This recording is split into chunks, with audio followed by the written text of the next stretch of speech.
Zach here. Welcome to Running on Reddit, subreddit JUSTNOFAMILY, where messed up family dynamics and no boundaries collide. This first story is my family cooked everything with peanut oil and I'm allergic. I think they're trying to kick me out of the family. Am I overreacting? I don't know if they forgot and I'm just overreacting to a mistake, or if this is an overt way of actively trying to kick me out of the family. I'm a 24-year-old female, and this is the first time this has happened. I'm over at my aunt's house right now, 10 minutes from mine, as she always hosts. She's my dad's sister. After Thanksgiving, my uncle suggested that they fry the turkey this Christmas, and my aunt agreed to try it out. I didn't think much of it at the time. They're frying the turkey right now, in peanut oil, and nearly every dish has a nut component planned. I've always been allergic to both peanuts and tree nuts, and eating any causes me to break out in hives and go into anaphylactic shock. This is the same person who gave 3-year-old me Reese's Pieces as a snack and Honey Nut Cheerios for breakfast because they didn't believe my allergies were that serious, sending me to the hospital both times. Nothing has happened since, so I'm wondering, did they just forget this year? I feel a little disregarded. It's not the first time I've felt this way. I was left out of my grandmother's obituary and haven't really gotten presents for her birthday or Christmas since I was 11. They judged me for not being like them in a lot of subtle ways. I go over to see my just yes cousins mostly. My mother is also allergic, though less severe. She's been shooting me WTF looks all morning. Am I overreacting? Edit. Mom and I went to grandfather's house with other family members from her side. They weren't doing anything major, but it was a lot better than being poisoned. I know that a big conversation with my dad has to happen soon, but it's a holiday and I don't want to start drama today. It is possible that they just forgot about your allergy. After all, it has been, a number of years. But if you and your mom are both allergic, that is a little less likely. I don't know, maybe they just wanted you to go somewhere else, but it's good that you figured it out ahead of time, really. This next one is by touchmyfoodmofo. And it does come with some important backstory, some settings, so we'll get those set up right now. My husband, my 4-year-old girl, and I are staying with my husband's family. Father-in-law, 62 years old, is a massive psychopath and narcissist, and my mother-in-law, 60 years old, is sweet, timid, and couldn't hurt a fly. She is disabled and needs a walker at all times, so she stays at home. In-laws have been married 39 years. They are both religious, though my father-in-law recently stopped going to church. My husband is their only child and is 35 years old. Setting. Mother-in-law asked to spend some time with father-in-law over the weekend to chill out and to relax. Father-in-law suggests they go for a drive out on the back roads. Mother-in-law agrees happily. They get in the car, and then father-in-law starts talking.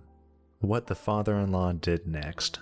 Father-in-law quite casually confesses how he's been unhappy for a long time, and how he actually hasn't loved her in a while.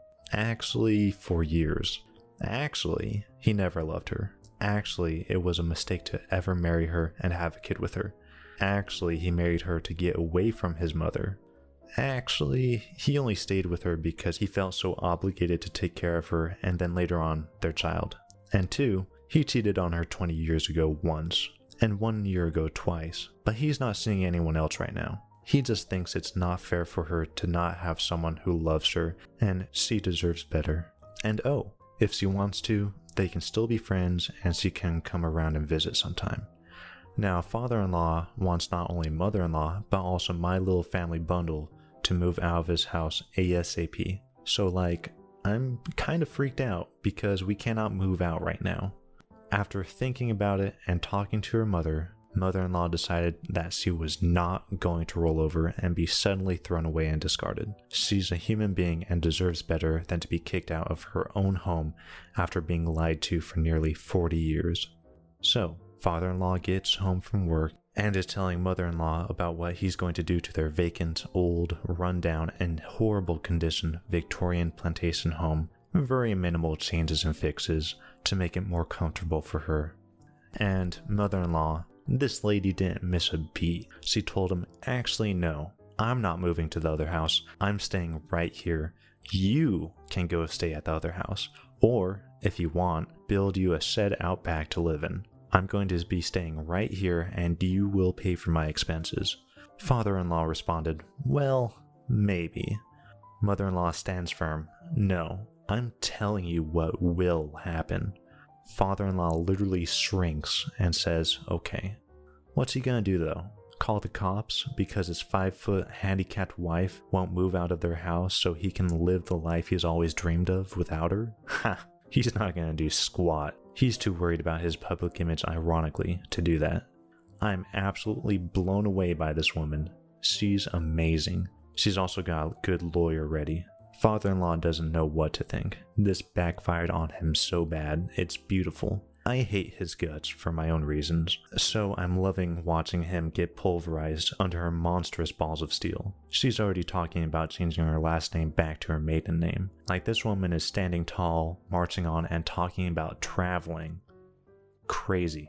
That is just not something that you do to someone. Say that the last 40 years were a lie? That's awful. Maybe the better thing to do would have just, I don't know, kept on living? What would you guys have done if that situation happened to you, or suddenly your spouse or your friend or someone that you cared about just said, hey, this whole thing's been fake? This next one is a bit crazy, so trigger warning ahead of time. So I went downstairs to get my dear husband a drink, and I heard my mom crying. I went to her room and asked what was going on, and she tells me that her cousin messaged her. I figured it was another death in the family or something, so I said, who died this time? She starts saying grandma, her mom, who passed away in January, was burning in hell, according to her cousin. I asked what brought this on, and she shows me the text. He decided to tell my mom that he doesn't believe grandma went to heaven because she wasn't religious enough and didn't have a strong enough relationship with God like he does. He sent her about 20 different long Bible quotes and also said his father was in hell too, so she wasn't alone. My mom says no, she's with her husband and they're both at peace. Her cousin keeps telling her no, that all three are in hell and are burning there for their sins. Also, that unless she became more religious and as godly as him, she would end up right there with them. I consoled my mom the best I could and told her she's not in heaven or hell. She never left and neither did Grandpa. She stopped crying for a bit and I got her some dessert to take her mind off of it. I came upstairs and messaged the cousin myself and told him that he was completely out of line and wrong. I told him she had lost her grandson, my son, and then her mom, and we're all still grieving. What he said is completely inexcusable and he needed to leave her alone and quit judging her, and threw the book of Luke at him about judgment. He responded back with, looks like you know where you're going, right next to your son and grandparents and eventually your mother, burning in hell. I snapped back with, I'll see you there too, because if I ever catch you in this life, hell would look like heaven compared to what I would do to you. He blocked me, of course. My mom ended up calling his mom as this was happening, and I went to tell her what he said. His mom heard and she was so upset. She said he's gonna regret it once he gets a hold of him. Like, how big a set do you have to tell me my infant son, who never even got the chance to live, is burning in hell? This guy is messed up in the head. I just needed to rant, cause this guy seriously needs to get knocked off the pedestal he's put himself up on. Update. My mom spoke with his mom, and then my uncle this morning. The whole family should know what's going on by tonight, cause they were furious. My aunt apologized for her son's repulsive behavior, and she found out he was trying to tell my mom not to speak to her because he has dementia, which is bullcrap. So if you're religious, or as religious as this guy claims to be, you really shouldn't be preaching down to people in this manner, telling them that they're all going to hell, and that, oh, you really need to become more godly like I am. That's not a very good standard to set. If anything, you want to be accepting of people and just trying to, help them improve gradually and with kindness, not like this guy. Anyway, let me know what you guys thought of this video. Let me know if you want to see other subreddits, and let me know your thoughts. Click a playlist to see more videos. See you soon.